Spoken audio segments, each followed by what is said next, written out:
So here's the little setup. Little button heads. I could probably try and take one out and get the measurements exactly if you want, but they're just little button heads there. If I can remember correctly, there's little plastic spacers that it came with that space it out from the actual frame there. You can see some electrical tape. I think I lost one and Jerry rigged some washers in there and had a hell of a time getting them to stick. So I think I had some electrical tape and poked a hole in and let her buck. On the inside, you can kind of see maybe there is. I just have some kind of lock nuts on there.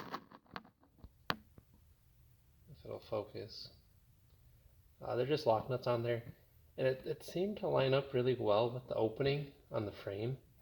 So that's kind of why I left that gap in the back. I thought maybe MWR was smarter than me and I knew something about pressure and any excess could bleed out that way. I don't know. But yeah, there's that big gap. You can kind of see all around it. So yeah, that's what I did. Just those little button heads. And then I used some nuts on the back. Just the screws are just long enough to catch that nylock on the nut, so they don't loosen up. I had them before where I was nervous about the bolt.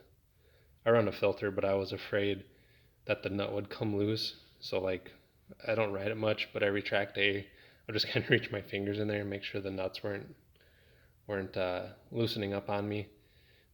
But I tried to do it the other way around, where the nuts were on the outside, so that I could physically see possibly a bolt instead of a nut.